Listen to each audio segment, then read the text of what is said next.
His father had no explanation for suddenly taking Arlo on a hunt. It even gave the hunters pause. Arlo had been taught to fight, and better than most. But rarely had he been tested. He was determined to prove himself. The rugged terrain of the outskirts could have taken all day to traverse, but Arlo's trusty grappling hook allowed him to swing between its many crevices.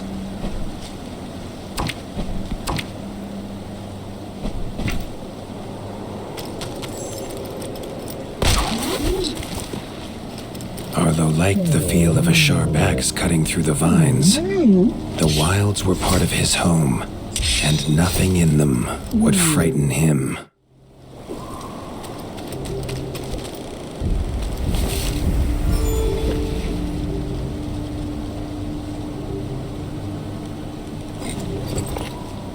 The famous frostberry bushes of the wastes were in full fruit already.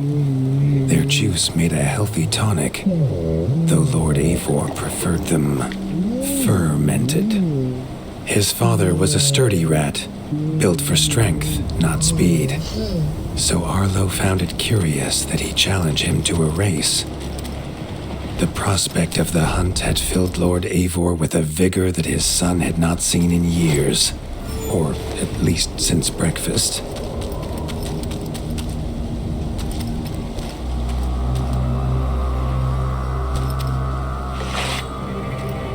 A warden fights the hardest battles, he told Arlo, and needs the sharpest blade. With that, Eivor gifted Arlo his own sharpening whetstone.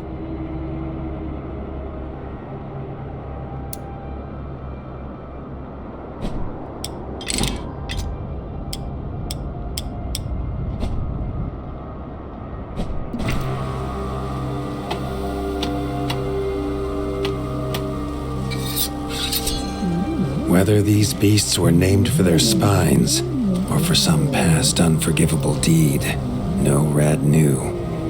Either way, Arlo was about to find himself at the pointy ends of this brood. Even young backstabber red attacks were brutal, but a well-timed dodge would see Arlo escape unscathed.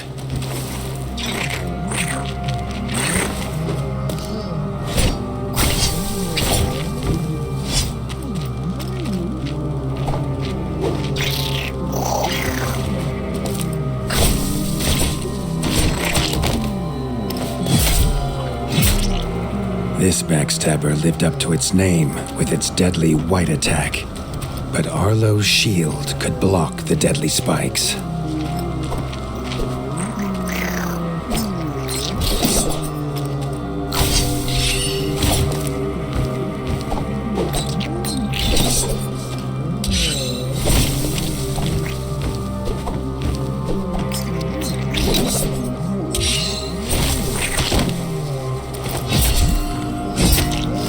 This young one used vicious yellow attacks.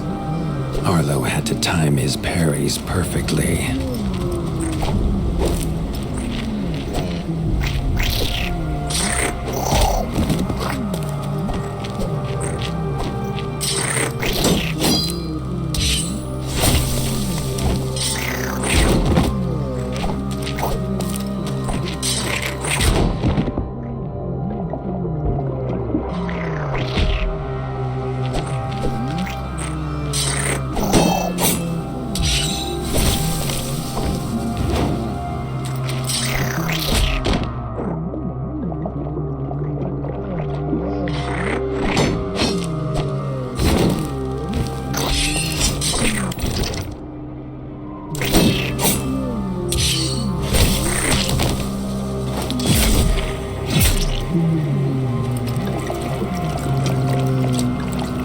This mother had left her young to fight alone, but the same could not be said of Lord Eivor as he leapt to his son's side.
It was Lord Eivor's mighty blade that took her head, but the fight was won together.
Arlo basked in his father's pride, almost as warm as at the fire inside Winter's Edge.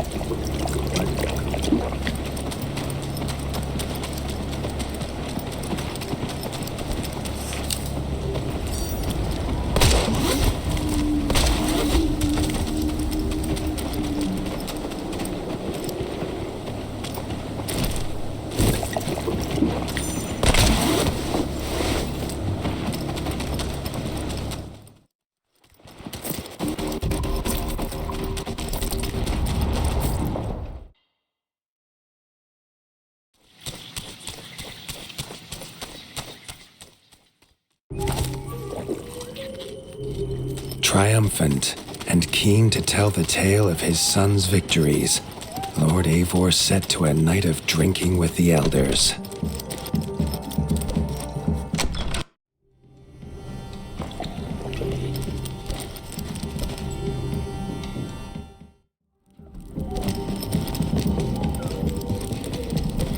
Arlo was reluctant to return to his bed, wondering how long he must wait to hunt again.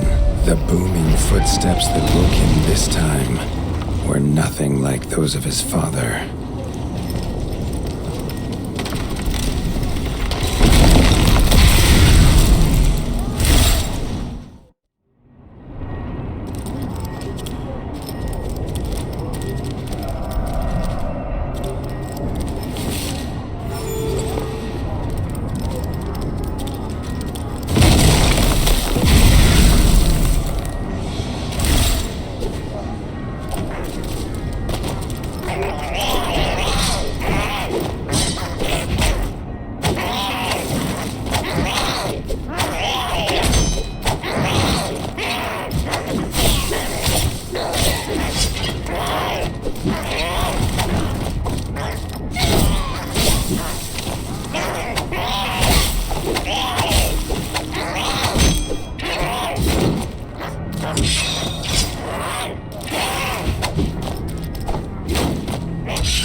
He had found his father.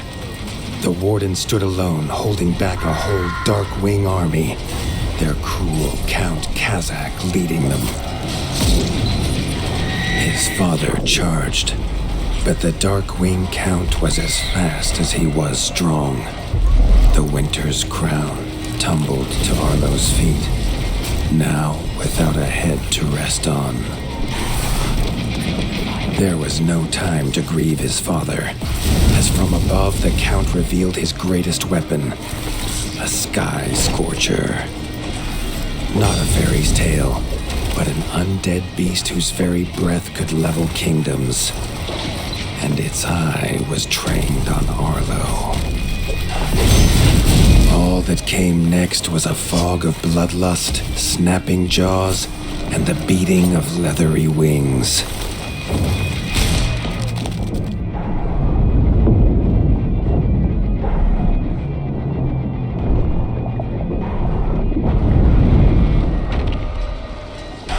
But there could be no victory. Arlo awoke, groggy and warm to his father's shouts. Only he wasn't in bed. The warmth was from the fire that had engulfed Winter's Edge, and the shouts were his uncle's. The only other survivor of the Darkwing attack, Leaf was bruised and his hind paws barely steady. He'd seen villagers flee to the outskirts. Arlo knew it was up to him to make them safe.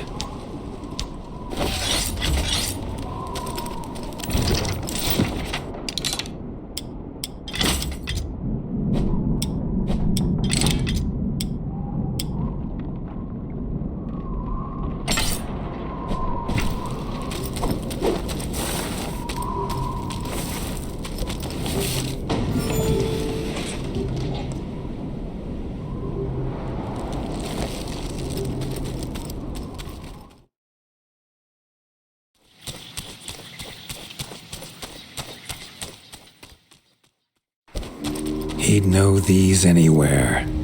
Krunk's smithy hammer and Hilda's chef's knife.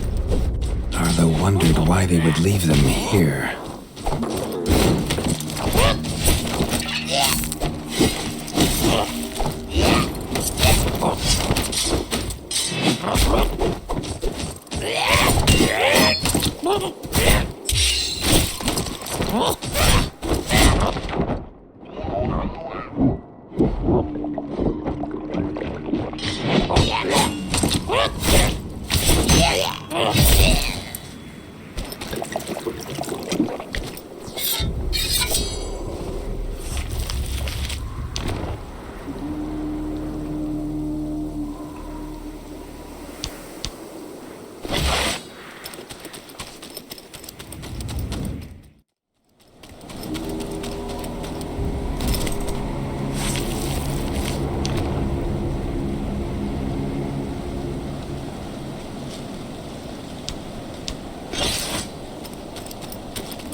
With the attack at Winter's Edge, no hunters had come to check their traps. Arlo thought he might find a use for them.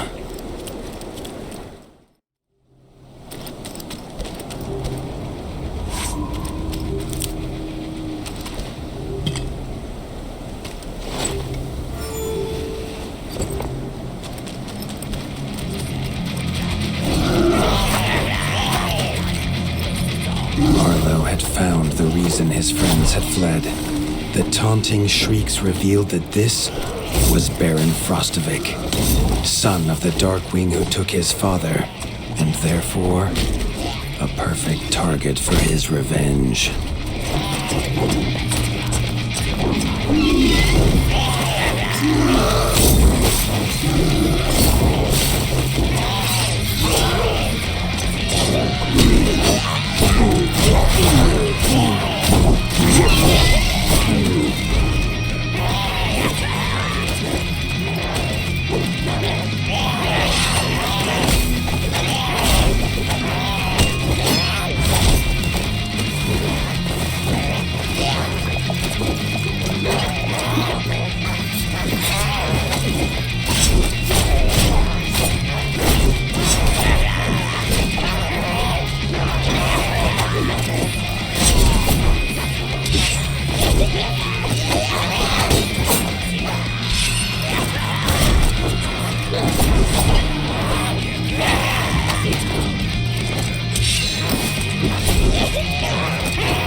His foe was beaten, but seeing what had been inflicted on Hilda and Kronk, Arlo's need for vengeance was only growing.